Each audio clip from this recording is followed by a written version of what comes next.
At Christmas, my sister's kid pointed at my son and said, "Grandma says you're just the helps kid." Everyone laughed. I took my boy's hand and left. That night, I canceled every utility auto payment. At 8 a.m., my dad texted, "The lights are out. What did you do?" I replied, "This is just the beginning." The words came out of my nephew's mouth at 4:23 p.m. on Christmas Day. We were in my parents' living room. 27 people, extended family, the smell of ham and pine, wrapping paper scattered across the floor. My 7-year-old son Marcus was showing his cousin Nathan, also 7, the Lego set Santa had brought him. Nathan looked at Marcus, then at me, then back at Marcus. "Grandma says you're just the helps kid." The room went silent for exactly 2 seconds. Then everyone laughed. My mother, my father, my sister Rebecca, her husband Derek, all of them, laughing, like it was the punchline to a joke I hadn't heard. Marcus's face crumbled. His eyes went wide, confused, hurt. He looked at me. I took his hand. "We're leaving. Jessica, come on," my mother said, still smiling. "It was just a joke, just a joke." I didn't respond, just walked to the door, Marcus's hand in mine, grabbed our coats, walked out into the cold December air. Behind us, I heard my father. "Oh, for God's sake, she's so sensitive." More laughter. I buckled Marcus into his car seat. His face was wet with tears. "Mommy, what does that mean? The helps kid?" "Nothing, baby. It means nothing. But Grandma said—" Grandma was wrong. I drove home in silence, Marcus crying quietly in the back seat. I'd been funding my parents' lives for 3 years, 2 months, and 8 days when that Christmas happened. It started in October 2020. My father's contracting business collapsed during COVID. Commercial construction stopped. His contracts evaporated. His crew got laid off. He was 61. My mother was 59. They'd been comfortable. Not rich, but stable. 3-bedroom house in Arlington, Virginia. 2 cars. Retirement accounts. Then it all fell apart. Dad called me on a Tuesday. "Jessica, we need to talk." I drove over that evening. Found them at the kitchen table. Bills spread out. Calculator. Stress radiating off them like heat. "We're 3 months behind on utilities," Dad said. No preamble. "Electric company is threatening shutoff. Gas too. We owe $2,400. What about your savings?" "Gone. Used it to keep the business afloat before we accepted it was over." My mother's voice was quiet. "We're drowning, Jessica." I was a nurse practitioner at Virginia Hospital Center. Made $83,000 a year. Good money. Owned my own 3-bedroom townhouse in Falls Church. Bought it with the life insurance money when Marcus's father died in a motorcycle accident when I was 6 months pregnant. I was comfortable. Not rich, but comfortable. "I'll cover the utilities," I said. "Jessica, that's too much. It's temporary, right? Just until you get back on your feet?" "Of course. Just a few months. 6 at most." I started paying their utilities in November 2020. Electric, gas, water, internet. 2 cell phones. Average monthly cost, $847. By March 2021,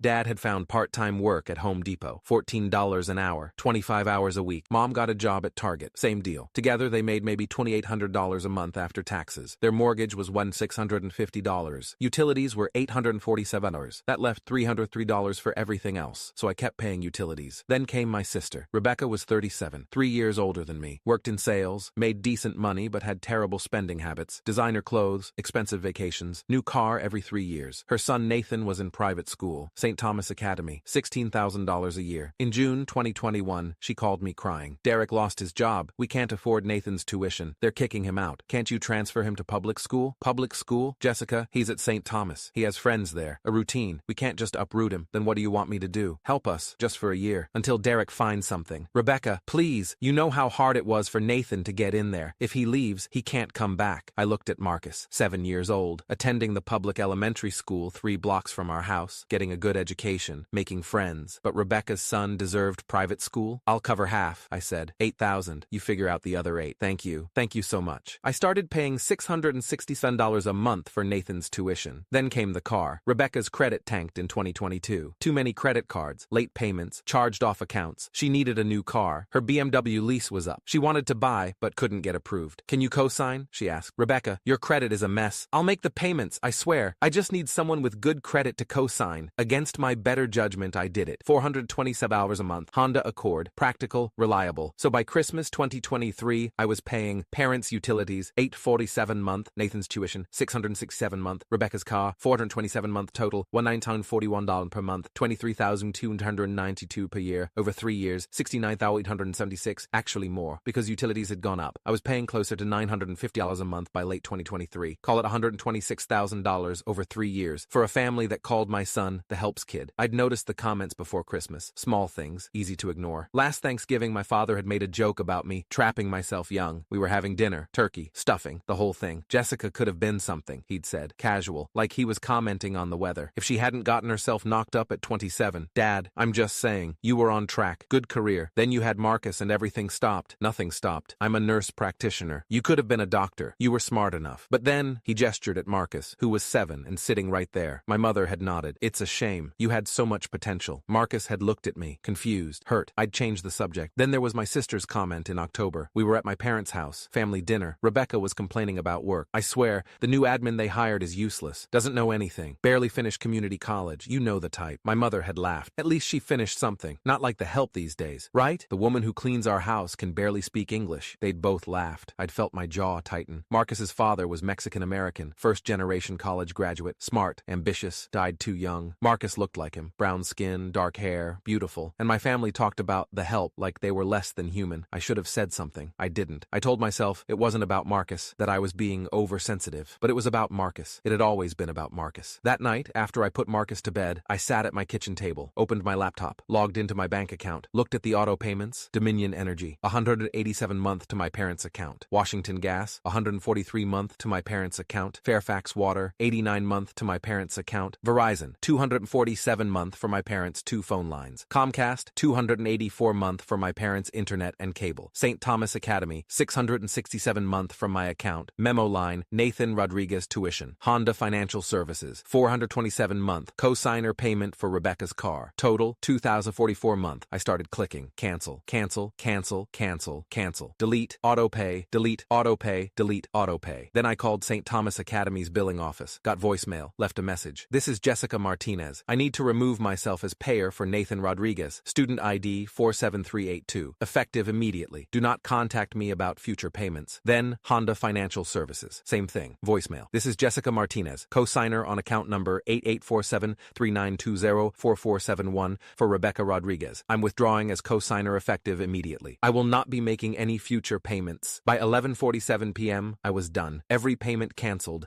every auto transfer deleted, every obligation severed. I closed my laptop, went to bed, slept better than I had in 3 years. My phone buzzed at 8:03 a.m. the next morning. Dad, the lights are out. Power company says our account is past due. What did you do? I typed out a response. This is just the beginning. Dad, what are you talking about? Me. Check your gas, your water, your internet, your phone. 3 minutes passed. He called. I declined. My mother called. Declined. Rebecca called. Declined. At 8:47 a.m., Rebecca left a voicemail. I listened to it on speaker while making coffee. You petty bitch. Nathan's school called. They said you removed yourself as payer. His tuition is due in 3 days. My car payment bounced. Honda called. What the hell is wrong with you? I saved the voicemail. Then texted back. Ask your son what grandma told him to say to mine. No response. At 9:34 a.m., my father was pounding on my door. I'd expected this. Opened it. Didn't let him in. You can't just cut us off. His face was red. Angry. Watch me. We had an agreement to help temporarily. 3 years isn't temporary. We still need help. Then you shouldn't have let your grandson humiliate mine. That was harmless. Kids say things. Kids repeat what adults teach them. Mom taught him that Marcus is trash, that I'm the help because I had a child at 27 with a Mexican man. His face shifted. Uncomfortable now. That's not, we never said, yes, you did. You've been saying it for years. Just not to my face. You're overreacting. I'm protecting my son. My mother's car screeched into the driveway behind him. She got out, stormed over. The power company wants $800 to turn it back on. $800, Jessica. Not my problem. We're your parents. And he's my son,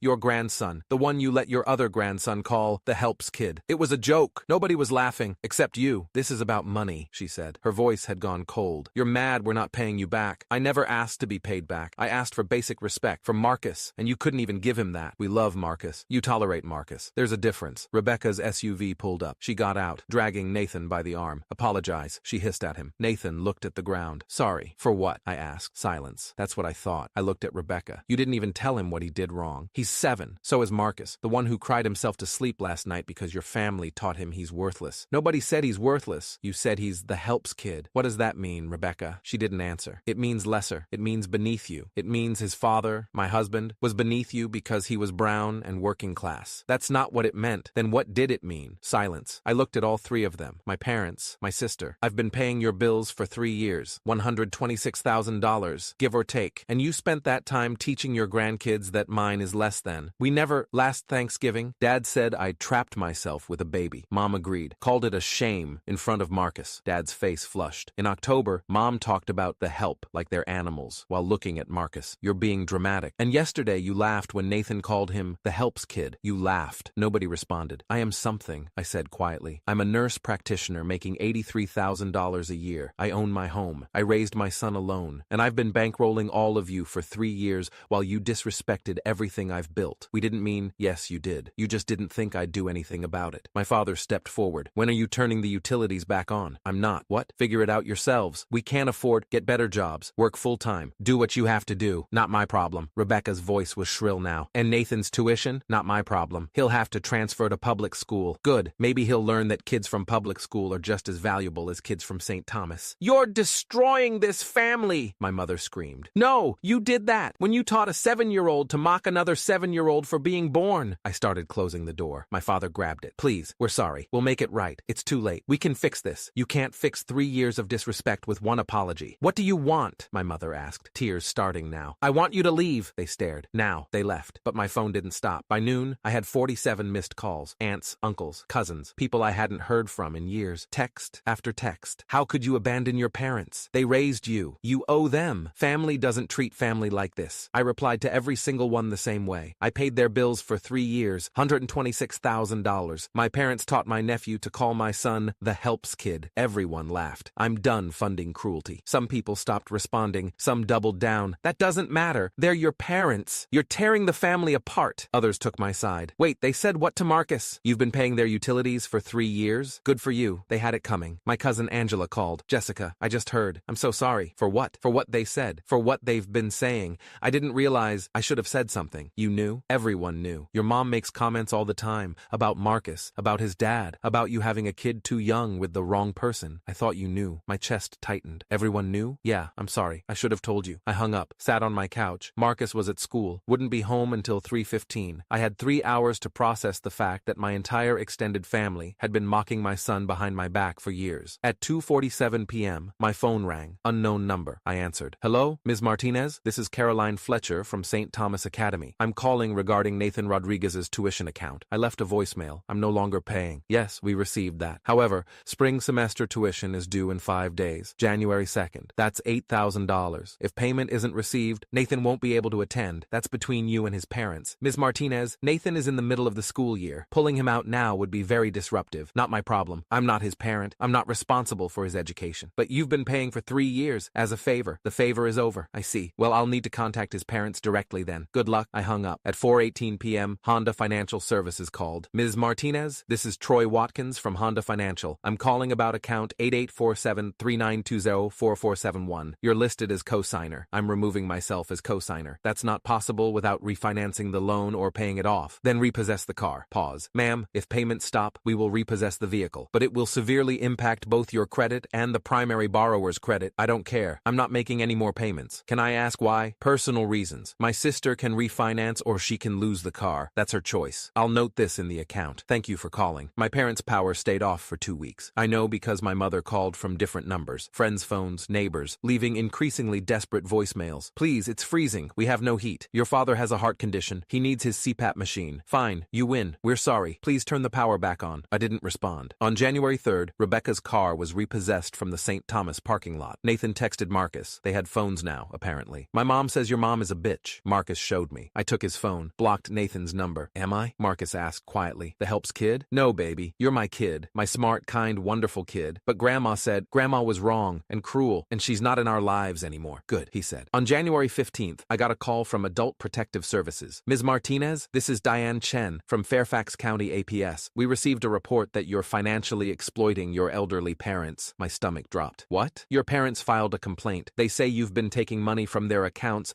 and refusing to pay their bills despite promising to help. That's not, they're lying. Can you come in to discuss this? We need to investigate. Fine. When? Tomorrow, 10 a.m. I showed up with documentation. Bank statements showing every payment I'd made over 3 years. Utility bills in their names showing I was the payer. Texts and emails where they thanked me for helping. Diane Chen reviewed everything. So you've been paying their bills voluntarily? Yes, for 3 years. Then I stopped. Why? Because they called my son the helps kid at Christmas, and I'm done funding people who disrespect my child. She was quiet for a moment. Ms. Martinez, I'm closing this case. There's no financial exploitation. You were helping voluntarily. You're allowed to stop. They filed a false report. I'll note that in the case file. On January 23rd, Nathan transferred to public school, Fairfax County Elementary. The same school Marcus attended, same grade, same teacher. I found out when Marcus came home. Nathan's in my class now. What? He started today. He cried during recess. Said he misses his old school. Did you talk to him? No. He called me the helps kid. That's okay. You don't don't have to be friends with people who hurt you. On February 2nd, my father called from the hospital. Not his number, a nurse's. Ms. Martinez, your father asked me to call. He had a mild heart attack. He's stable, but he's asking for you. I drove to Virginia Hospital Center, the same hospital where I worked. Found him in the ICU, pale, tubes, monitors beeping. Jessica, his voice was weak. Dad, thank you for coming. What happened? Stress. The doctor says stress. You need to take care of yourself. I've been trying, but everything, his voice broke. Everything fell apart. The power, the bills. Your mother is furious. Rebecca won't talk to us. Nathan is miserable in public school. That's not my fault. I know, but Jessica, he grabbed my hand. Please, help us. Just one more time. No, please. No, Dad. You spent 3 years teaching my son he's worthless. I'm not rewarding that. We never. Yes, you did. And you laughed about it. At Christmas. In front of him. Tears ran down his face. I'm sorry. I know you are. But sorry doesn't fix it. I left. 3 months after Christmas, my mother called. From her own phone. Which meant they'd gotten the power turned back on. How? I asked. Your father took a loan against his pension. We're working full-time now, both of us. Target and Home Depot. 40 hours a week. Good. It's hard. We're 62. We're exhausted. You're also capable. We want to see Marcus. No. He's our grandson. He's the grandson you called the helps kid. You don't get access to him anymore. We've apologized to me, not to him. He's 7. He doesn't understand. He understands that you laughed when someone hurt him. That's enough. She hung up. 6 months after Christmas, Rebecca sent me an email. Subject, I'm sorry. Jessica, I know you won't answer my calls. I hope you'll read this. I'm sorry for what Nathan said, for laughing, for not defending Marcus. I've spent 6 months thinking about it, about how I raised Nathan to think he's better than other kids because he went to private school, about how I absorbed Mom and Dad's attitude toward Marcus without questioning it. Nathan is struggling in public school. Not academically, he's fine there, but socially. He doesn't have friends. The kids know he used to go to St. Thomas. They call him Rich Boy. And I realized that's what we did to Marcus. We labeled him, made him less than, and Marcus never did anything except exist. I'm sorry. I don't expect forgiveness. I just wanted you to know. Rebecca, I didn't respond. A year after Christmas, Marcus and I spent the holiday alone, just the two of us. Chinese takeout, Marvel movies, Lego sets. Mommy? He asked while building the Millennium Falcon. Yeah, baby? Are we going to Grandma's next year? No, sweetie. We're staying home. Good. He smiled. I like it better when it's just us. I held him tight because my family had spent 3 years teaching him he was less than, and I'd spent 3 years funding them while they did it. But not anymore. Now, it was just us, and we were enough. More than enough. Because I'd rather have Christmas alone with my son than surrounded by family who called him the helps kid and laughed about it. Some families are worth saving. Mine wasn't. So I let them drown, and Marcus and I learned to swim.